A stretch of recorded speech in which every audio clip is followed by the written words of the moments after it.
The camera caught it all, that moment when two strangers locked eyes across a sunlit park, neither knowing their lives were about to intertwine in ways they couldn't imagine.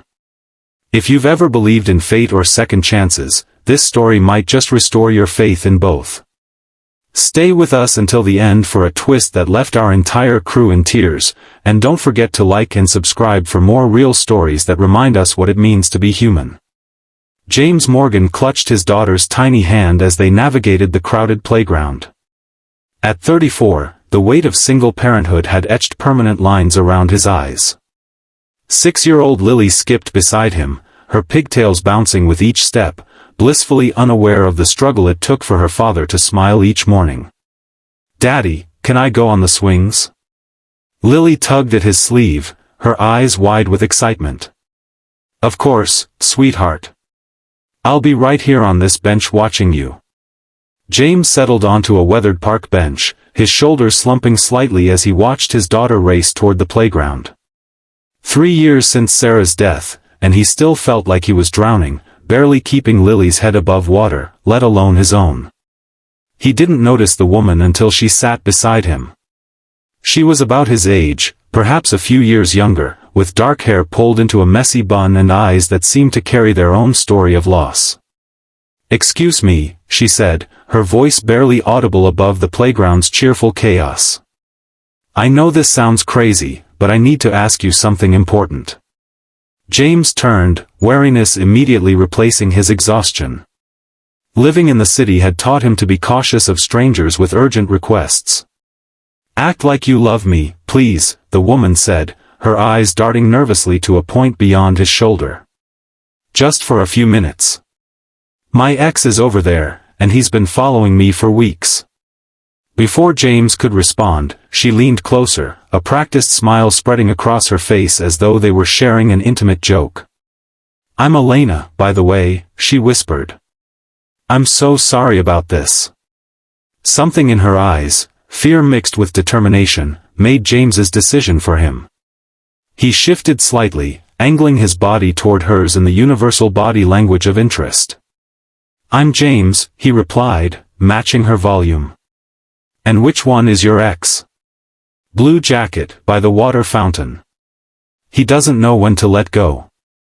James caught sight of the man, tall, imposing, with a restless energy that set off warning bells. Without thinking, he reached for Elena's hand, giving it a gentle squeeze. "Well, Elena, you were just telling me about that book you're reading," he said, his voice carrying just enough to be overheard. Relief flooded her features. "Yes, it's about second chances," she improvised, her thumb unconsciously tracing circles on his palm. "The main character learns that sometimes the hardest part of moving forward is forgiving yourself for the past." Something about her words struck James like a physical blow. How long had he been punishing himself for not being able to save Sarah? For not being enough for Lily?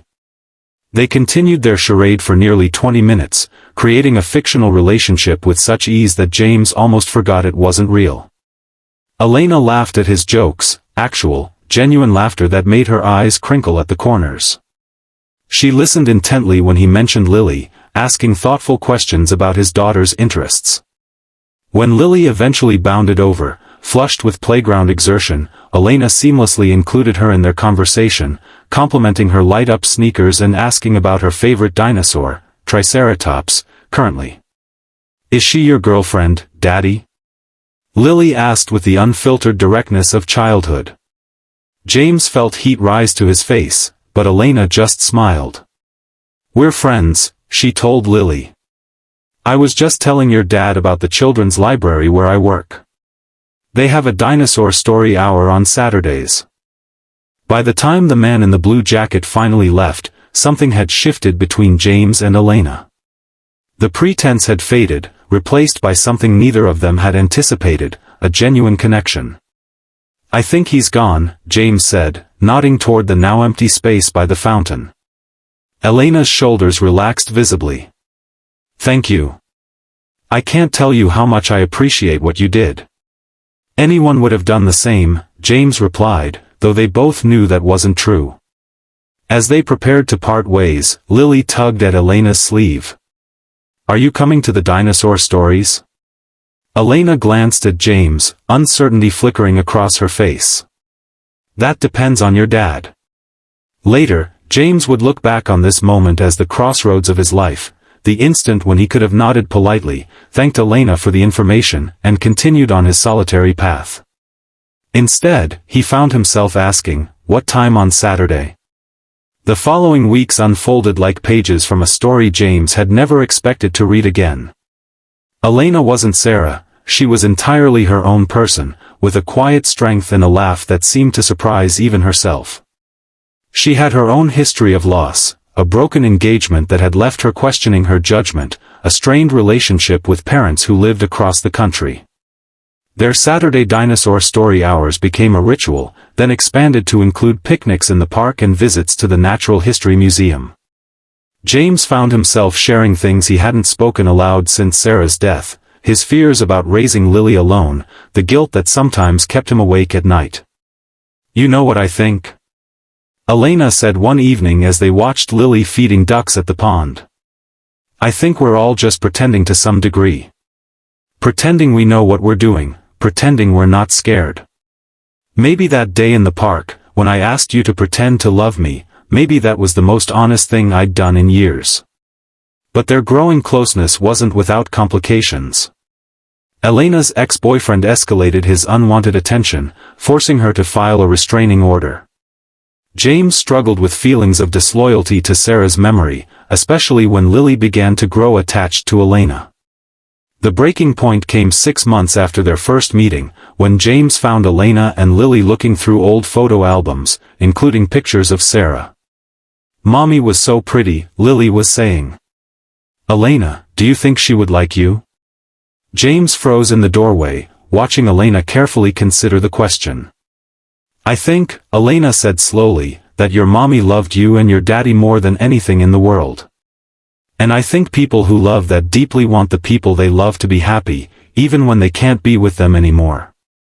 That night, after Lily was asleep, James confronted the fear he'd been carrying. I'm scared, he admitted to Elena as they sat on his porch steps. Scared that I'm forgetting her. Scared that Lily will forget. Scared that loving someone new somehow diminishes what Sarah and I had. Elena took his hand, her touch now familiar and comforting. Love doesn't work that way, she said simply. It's not a finite resource. It grows to fill the space you give it. A year to the day after their first meeting, James brought Elena and Lily back to the same park bench. The playground looked smaller somehow, the trees taller, the world brighter. I have something to ask you, James said, his heart hammering against his ribs. Elena smiled, that same smile that had first caught him off guard. Let me guess, you want me to act like I love you? James shook his head, pulling a small velvet box from his pocket. No pretending this time. I want you to be yourself, the woman who helped me remember how to live again. The woman who loves my daughter as fiercely as if she were her own. The woman I love, completely and without reservation. As he opened the box to reveal a simple diamond ring, Elena's eyes filled with tears. Are you sure? She whispered. I've never been more certain of anything, James replied. Sarah will always be part of our story. But you, Elena, you're our future. When Elena said yes, Lily erupted into cheers, revealing that she'd been in on the plan all along, clutching the ring box in her pocket until the perfect moment. 2 years later, their family had grown to include a baby boy they named Ethan.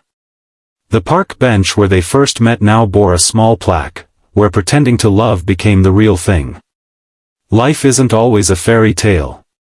Elena and James still faced challenges, blending families is never simple, and grief has a way of resurfacing when least expected. But they faced each obstacle together, their love strengthened by the knowledge that it had been born from an act of kindness between strangers. Sometimes, the most beautiful stories begin with pretending, until one day, you realize you're not pretending anymore. And that's the message we hope you'll take away from James and Elena's journey. Second chances often arrive in unexpected packages, and sometimes, the bravest thing we can do is open our hearts to them. If this story touched your heart, please like this video and subscribe to our channel for more stories that remind us of the power of human connection. Remember, love isn't about forgetting the past, it's about finding the courage to embrace the future, even when it seems impossible.